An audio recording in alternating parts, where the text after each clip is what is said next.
जय गुरु जी। शुक्राना गुरु जी। अनंतम शुक्राना हमारे गुरु जी महाराज का।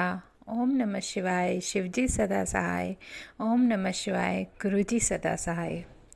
हमारे रब के लिए जितने शब्द बोले जाएं उतने कम। उनका प्यार, उनकी मेहर, उनका जो भी एहसास हमें मिलता है ना, वो एक हमारे लिए एक ऐसा ऐसी ताकत और हिम्मत दे जाता है कि हम शायद अगर किसी तकलीफ़ में हो या किसी पेन में हो या हम किसी चीज़ के बारे में टेंशन में हो या सोच भी रहे हों, आप इमेजिन नहीं कर सकते कि जब हम उनको देखते हैं ना तो सब कुछ भूल जाते हैं।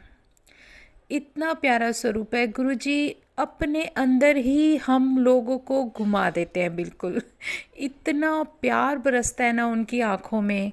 और जब मैं कभी उनके सामने खड़ी होती हूँ, हम पूजा भी कर रहे हैं, हम कुछ भी कर रहे हैं, हम उनसे अरदास कर रहे हैं और उनकी तरफ देख रहे हैं, तो इतना प्यार, इतनी मासूमियत हमारे रब के ऊपर हमें दिखती है ना कि कई बार तो उनकी आइज़ में ही हम खो जाते हैं।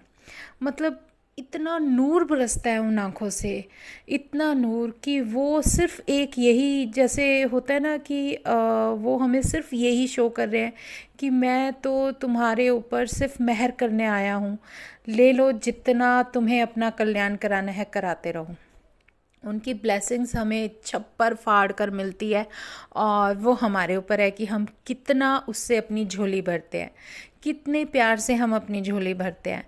तो ये तो सब हमारे और उनके कनेक्शन के ऊपर ही डिपेंड करता है। लेकिन आज मन में भाव बहुत बस कुछ ऐसा आ रहा है कि मैं उनके लिए कुछ बोलूं, अपने गुरुजी के लिए, क्योंकि जो हम फील करते हैं ना संगत जी, जैसे मैं उन्हें देखती हूँ और कई बार कुछ लाइनें दिमाग में जैसे घूमती हैं, हम सोचते नहीं हैं, वो ना अचानक से दिल से भाव ऐसे निकल जाते हैं कि ऐसा बोलने के लिए हम मजबूर हो जाते हैं, या हमारे रब के भाव ही ऐसे है, प्यार ही ऐसा है। तो मैं जब उन्हें देखती हूँ तो मैं जो बोलती हूँ वो मैं आपको बोलूँगी कि आपने शायद वो वाला गाना सुना होगा, तो इस तरह से मेरी ज़िंदगी में शामिल है। बहुत प्यारी लाइनें हैं। जब मैं उनके पास हूँ, कोई भी हो, कुछ इमेजिन नहीं, कोई फ़र्क नहीं पड़ता, बस दिल से यही हम बोलते हैं, तू इस तरह से मेरी ज़िंदगी में शामिल है। जहाँ भी जाऊँ ये लगता है तेरी महफिल है। ये आसमां, ये बादल, रास्ते, ये हवा, हर एक चीज़ है अपनी जगह ठिकाने पे। कई दिनों से शिकायत नहीं ज़माने से, ये ज़िंदगी है सफ़र, तू सफ़र की मंजिल है। जहाँ भी जाऊँ ये लगता है तेरी महफिल है। सच में संगत जी, इतनी प्यारी लाइनें हैं कि हम जहाँ भी जाते हैं ना, हमें सिर्फ वही नज़र आते हैं। कोई भी आप ग्राउंड समझ लो, कहीं गैदरिंग समझ लो, हर जगह हमारा रब हमारे साथ होता है। जब वो हमारे अंग संग होता है, हम कुछ भी इंजॉय करते हैं तो वो हमारे साथ होते हैं और हमेशा हमारे दिल में समाये रहते हैं। तो इससे अच्छी फीलिंग तो कहीं होती नहीं है, हम जहाँ भी जाते हैं। अब देखो, आज पहले हम जो थे, उनकी पहचान से पहले, जब तक हमें नहीं पता था कि हमारा भगवान इतना अच्छा है, इतना प्यारा है, कितना हमारा साथ देता है, हर तकलीफ़ में हमारे साथ खड़ा है, वो अपना एहसास करा रहा है।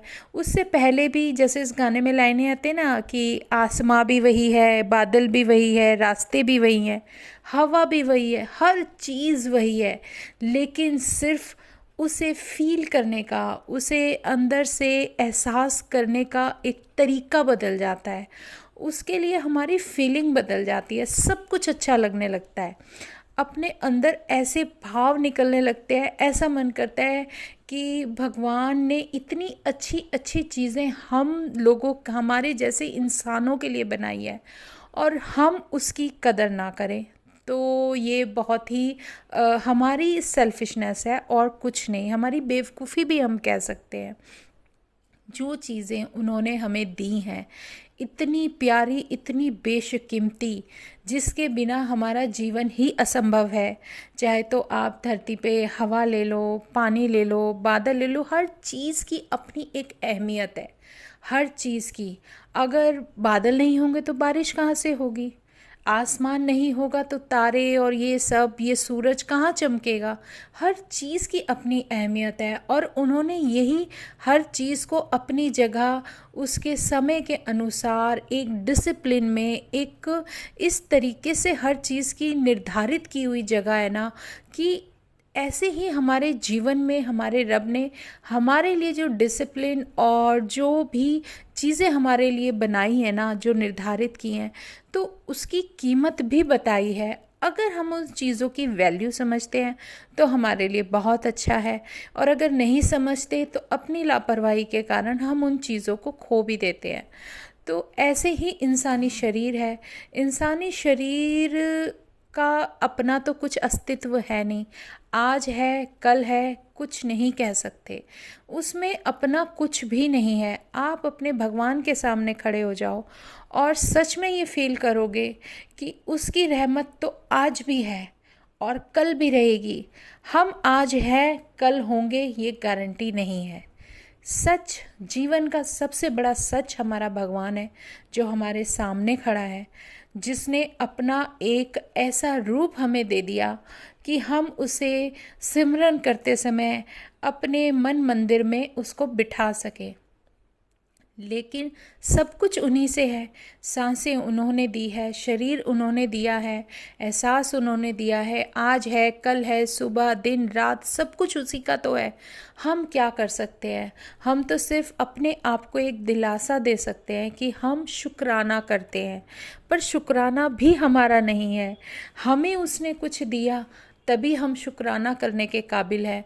ये ज़ुबान जो हम कभी कुछ उनके लिए, उनकी वडियाई के लिए बोलते हैं ना, वो शब्द जो हमारे मुंह से निकलते हैं वो भी उनके हैं।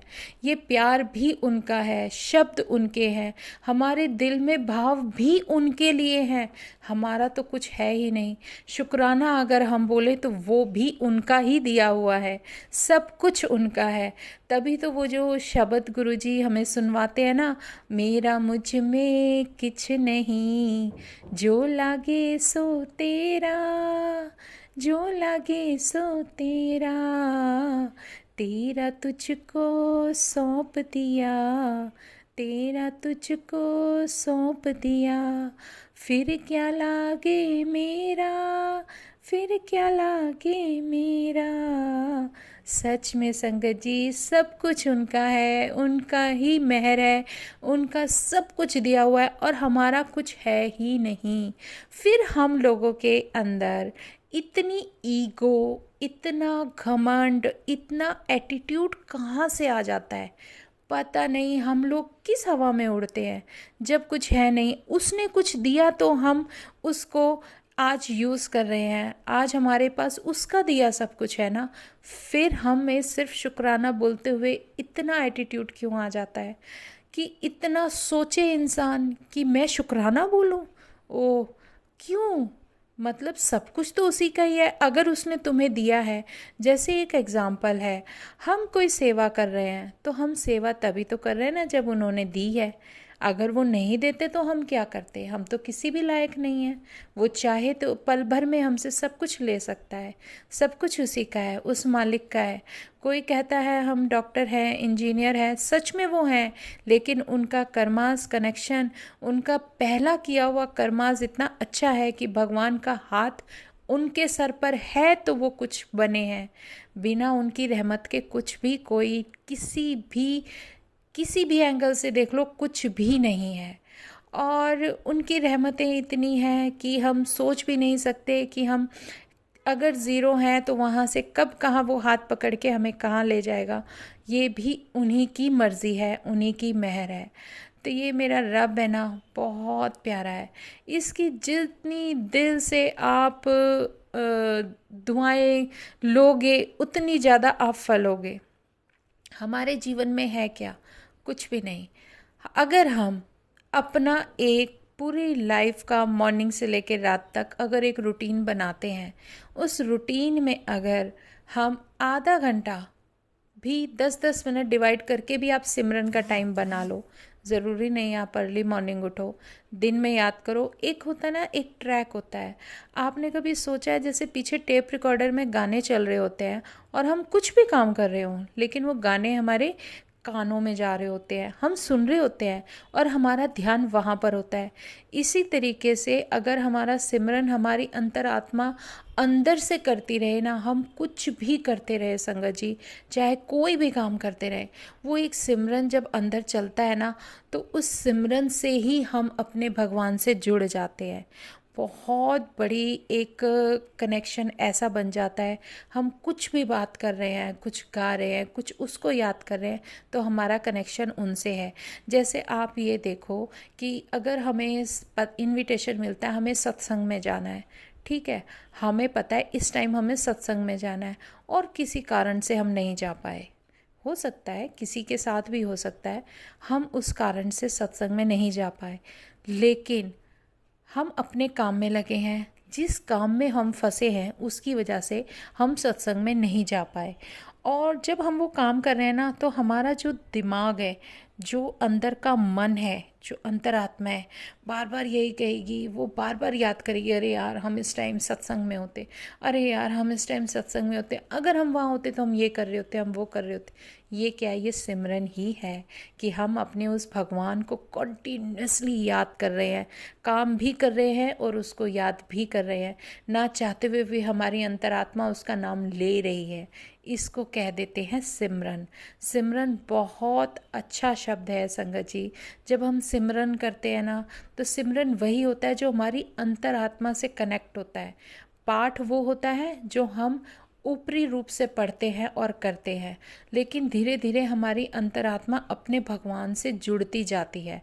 जब हम अपने अंदर अपने हृदय को इतना साफ और क्लीन बना लेते हैं ना कि हमारे अंदर कोई झूठ ना हो, किसी के लिए कुछ गलत ना सोचते हों, और जितना हो सके उतना किसी के लिए आप कुछ कर सको।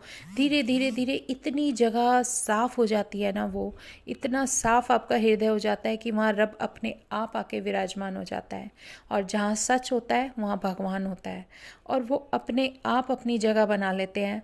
और फिर जो तुम्हारी लाइफ में उनके हिसाब से आप चलोगे, वो एक अलग ही ट्रैक आ जाता है। फिर उसमें तुम्हारा कोई वश नहीं है, फिर उन्हीं की मर्ज़ी से होता है जो भी होता है। तो ये हमारे गुरुजी महाराज की बहुत बड़ी मेहर है। आज मैं सोचती हूँ कि मैं किस किस मुकाम पर हूँ। कभी एक वो दिन था, मैं भगवान को तो जानती थी लेकिन पहचानती नहीं थी। सच में संगत जी, बिल्कुल नहीं पहचानती थी। उसको पूजती थी, उसको याद करती थी, उससे बातें करती थी, पर ये नहीं जानती थी कि वो मेरा शिव है कौन, वो मेरा महाशिव कौन है।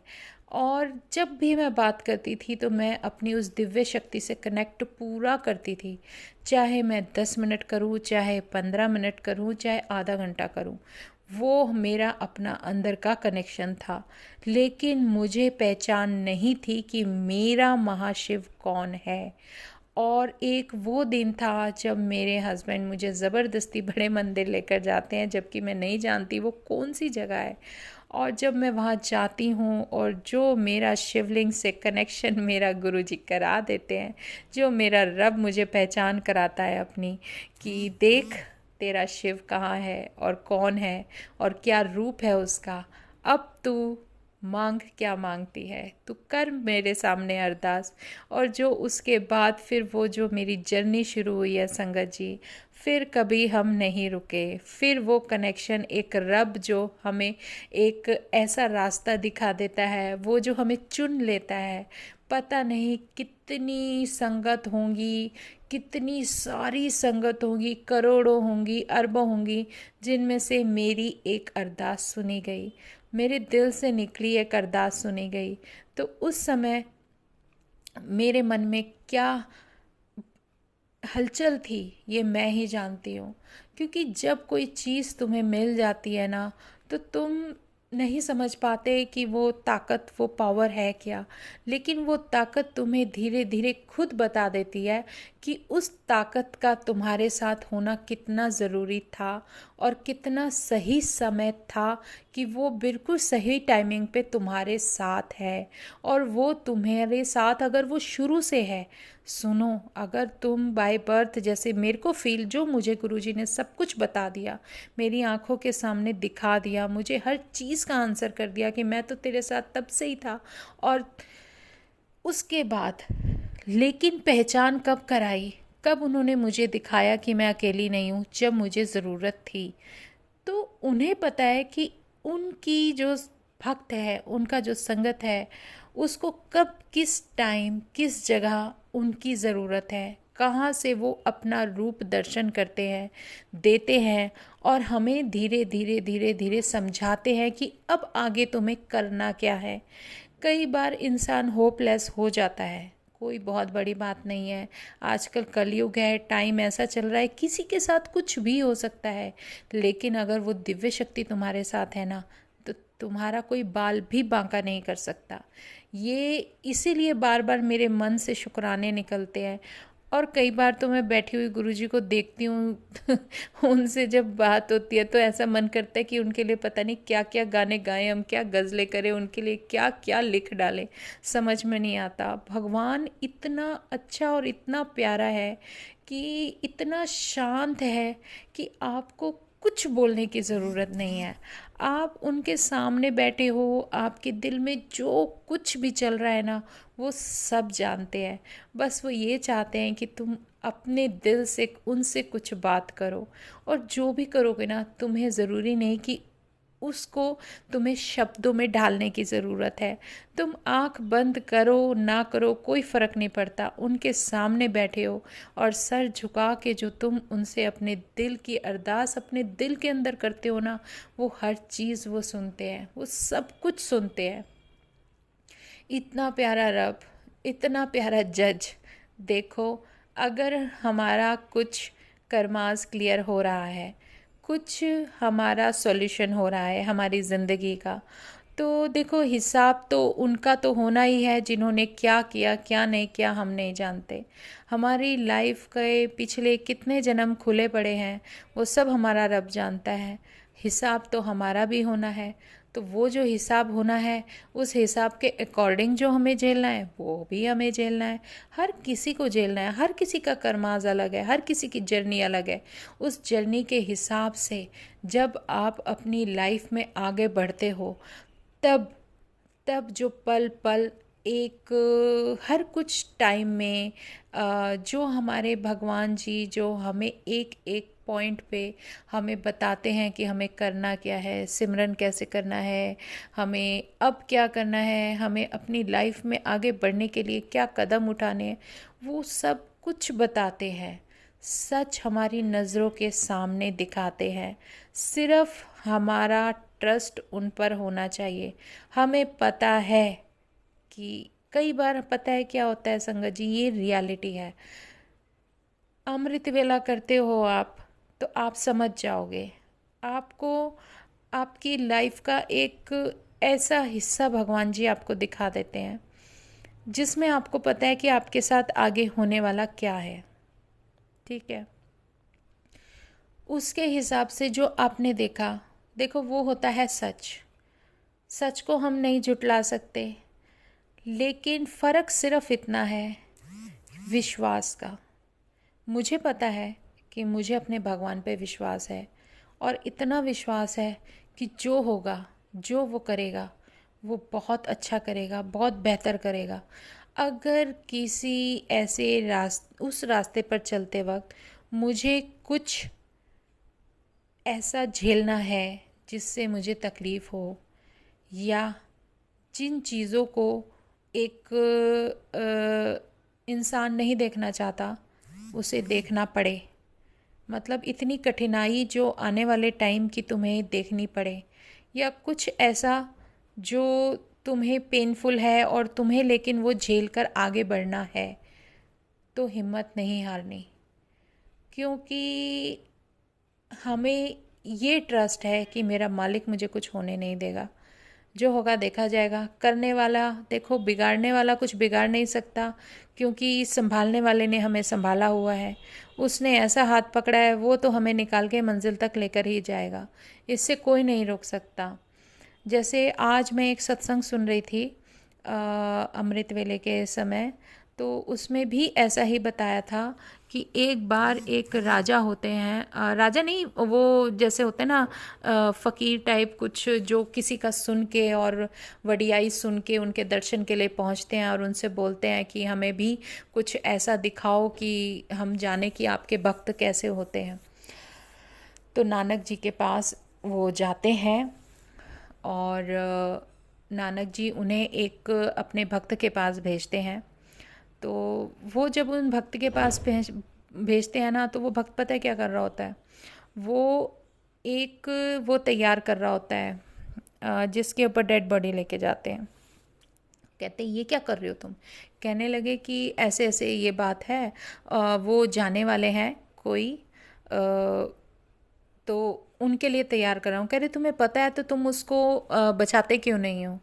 तो कहने लगे ये जो हमारा रब कर रहा है वो कुछ सोच समझ के ही कर रहा होगा, तो उसमें कुछ हकीकत होगी, तो मैं कैसे रोक सकता हूँ। और इसमें फ़र्क पता है क्या संगत जी समझने का, कि हम लोग अपने भगवान से ये फरियाद तो कर सकते हैं कि बचा लो, नहीं, हमें मांगना नहीं है, हमें बख्शवाना है। जब भगवान कुछ बख्श देता है ना, जैसे सपोज़ करो हम बोलते हैं भगवान जी हमारे लिए ये कर दो, हमारे लिए वो कर दो, नहीं। हमारे बख्शने का मतलब क्या होता है? बख्शना होता है जैसे हर चीज़ से उसको बिल्कुल निकाल कर लेके जाना। और वो कहते हैं कि मुझे तुम पर विश्वास नहीं है, लेकिन एक आदमी जब एक मैसेज लेकर आता है तो बताता है कि हाँ वहाँ पर ये हो चुका है, तो वो कहते हैं कि आप ये चिता ले जाओ और उनका कर दो, मैं अभी आ रहा हूँ। तो वो हैरान हो जाते हैं कि इनको सब कुछ पता है फिर भी ये कुछ नहीं कर रहे। और उसके बाद उन्होंने कहा मैं नहीं मानता। तो कहने लगे कि ठीक है, मैं तुम्हें तुम्हारा भविष्य बता देता हूँ कि जहाँ तुम खड़े हो उसके वो सामने वाला जो पेड़ है ना, वहाँ पर तुम्हें फांसी होने वाली है, तो रोक लो, रोक सकते हो तो, मैंने तुम्हें बता दिया। तो कहते हैं नहीं ऐसा हो ही नहीं सकता। वो अपनी पोटली उठाते हैं और वो राहगीर जो होते हैं वो भाग जाते हैं वहाँ से, भागने लगते हैं, भागने लगते हैं। एक कोने पर जाकर ना वो उसको आगे का रास्ता समझ के वापस उसी रास्ते पर दौड़ लगा देते हैं। और जब वो जाके एक जगह थक के आराम करके लेटने लगते हैं, तो उन्हें ये ध्यान नहीं रहता ये वही पेड़ है जो उन्होंने बताया था। वो उस पेड़ के नीचे सो रहे होते हैं, और सोने के बाद उनकी जो पोटली होती है उनके सर के नीचे होती है। तभी वहाँ पर दो चोर भागते हुए आते हैं, जो कि राजा का धन चुरा के भागे होते हैं। और वो जो धन चुरा के भागे होते हैं वो सोचते हैं चल आज कुछ थोड़ा दान पुण्य कर लेते हैं, और वो एक माला उसमें से निकाल के उस राहगीर के गले में डाल देते हैं। इमेजिन कि उसने तो कुछ भी नहीं किया था, लेकिन फिर भी। और राजा के जो सिपाही ढूंढते हुए आते हैं तो वो देखते हैं, ओह ये रहा चोर। वो उसको चोर समझ के और उसको वहीं पेड़ के पास बांध देते हैं। फिर राजा आते हैं, फिर उनके लिए वही सुनवाई होती है कि भाई इसको फांसी दो, इसने चोरी की है। वो उसको फांसी की तैयारी हो रही होती है, तो वो उनसे आखिरी विश पूछते हैं। तो वो कहते हैं कि ऐसा करो, आप जो सामने घर में वो रहते हैं ना नानक जी के भक्त, आप उनसे एक बार मेरी बात करा दो।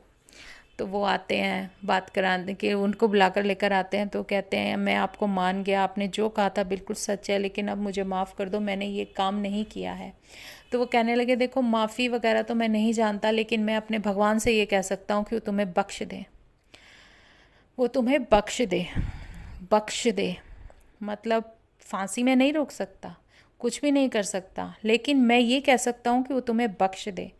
बख्शने का मतलब अपनी कृपा तुम पर कर दे, और जो तुम्हारे साथ गलत हो रहा है उससे वो तुम्हें बचा कर ले जाएंगे। तो वो तरीका क्या होता है कि जो असली चोर होते हैं वो पकड़े जाते हैं, और उन उसकी फांसी की सज़ा रुक जाती है, और वो बच जाते हैं, और वो उनके पैरों में गिर जाते हैं। तब वो समझाते हैं कि जो भगवान होता है ना, उस पर हम पीर, जो पूर्ण गुरु होता है, पूर्ण गुरु की जो फरियाद होती है ना अपने भक्त के लिए, उसको वो कोई भी मतलब उस चीज़ को ऊपर नहीं जा सकता। अगर उन्होंने उसके लिए फरियाद भगवान तक पहुंचाई है, जैसे हमारा केस, हमारे पूर्ण गुरु लड़ रहे हैं। इंसानी इसमें लड़ाई बहुत लंबी होती है, इंसानों में लड़ाई बहुत लंबी होती है, लेकिन हकीकत ही यही है कि सच की हमेशा जीत होती है।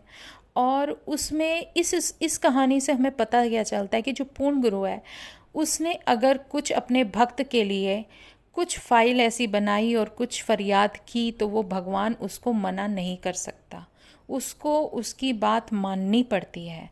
और ये बहुत बड़ी बात है, और इसी को कहते हैं कृपा। हमारे गुरु की कृपा, जो हर मुसीबत, हर जंग में, हर लड़ाई से हमें बचा कर ले जाते हैं। लेकिन जो इंसान सच्चा होता है, जो अच्छा होता है, दिल का अच्छा होता है, वो नहीं किसी का बुरा चाहता, उसका साथ देने के लिए भगवान को आना पड़ता है। भले ही लोग अपनी चतुराई से उसको नीचा दिखाने की कोशिश करें, उसको अलग करने की कोशिश करें, उस पर किसी का कोई असर नहीं होता। ये हमारे महाराज की बहुत बड़ी मेहर है। और हमारी किस्मत देखो संगत जी, जो हमारे पूर्ण गुरु हैं, जो हमारे लिए सब कुछ करने को तैयार होते हैं, जो हमारे लिए कुछ भी कर सकते हैं सिर्फ हमारे जीवन में हमें हमारी मंजिल तक पहुंचाने के लिए, वो पूर्ण गुरु हमारा महाशिव है, जो खुद भगवान है, खुद जीवन देता है, खुद मृत्यु देता है, खुद ही हमारा फैसला करता है। और वो इतना प्यारा जज है ना, जो वहाँ बैठा है बड़े मंदिर में, वो अपने भक्त का जो केस होता है ना, वो खुद लड़ते हैं, हमारे टेस्ट भी लेते हैं, हमारे एग्ज़ाम लेते हैं, और हमें फेल भी नहीं होने देते। हमें रास्ते एक से एक इतने अच्छे से अच्छे दिखाते रहते हैं कि हम उस चीज़ को सोच भी नहीं सकते, हमारी कल्पना से ही बहुत परे है। तो हमारे गुरु जी की तो जितनी वडियाई करते जाएं उतनी कम ही है। तो इसीलिए तो मन से सिर्फ यही भाव निकलता है कि वो हमारी ज़िंदगी में इस कदर शामिल हो चुके हैं। जब से हमने तुम्हें पहचाना है, तो दिल से यही बातें निकलती हैं, तू इस तरह से मेरी ज़िंदगी में शामिल है। जहाँ भी जाऊँ तो ये लगता है तेरी महफिल है। सच में जहाँ भी जाऊँ बस तुम ही तुम नज़र आते हो। और एक ऐसा आँखों के सामने एक ऐसा तराजू सा लगा दिया ना तुमने, अपनी मेरी आंखों के सामने तो लगा दिया कि मैं कुछ भी करूँ ना तो पहले सोचने लगती हूँ, यार कुछ गलत तो नहीं कर रहे, कुछ गलत तो नहीं कर रहे। नहीं, जो पहले हो गया सो हो गया। अब इस पल से, जब से मेरा भगवान मेरे साथ है, एक एक चीज़ करने से पहले सोचते हैं कि कुछ गलत ना हो जाए हमसे। गलत हो गया तो उसकी भरपाई कैसे होगी। बहुत कोशिश कर रहे हैं गुरुजी, बहुत कोशिश कर रहे हैं, गलती हो जाए तो माफ़ कर देना। तेरी महिमा अपरंपार है, तू मेरा बहुत बड़ा एक ऐसा जीवन संवारने वाला भगवान है कि जिसके हुक्म के बिना हम एक कदम भी नहीं चल सकते। तू रास्ता दिखाता है तो हमें नज़र आता है, तू रोशनी दिखाता है तो हमें नज़र आता है। तेरे बिना कुछ सामने दिखता ही नहीं है। तेरे सामने और तेरे बिना कुछ दिखता ही नहीं है। कहाँ तो हम आगे चलेंगे, कहाँ हम कदम रखेंगे, कहाँ देखेंगे, किसे पहचानेंगे। तेरी रज़ा के बिना तो कुछ दिखता ही नहीं है। सच में मेरे मालिक, हमारा हाथ तूने पकड़ा ऐसा कि कभी छोड़ना मत, हमेशा अपने साथ रखना, हमारे अंग संग रहना, और अच्छे बुरे की पहचान कराते रहना। बाकी तो हम कुछ समझ नहीं सकते, इंसान हैं हम। मुझे तो इतना पता है कि अगर कोई तकलीफ़ आएगी, कुछ भी होगा, मैं नहीं जानती तो मुझे कैसे पार उतारेगा।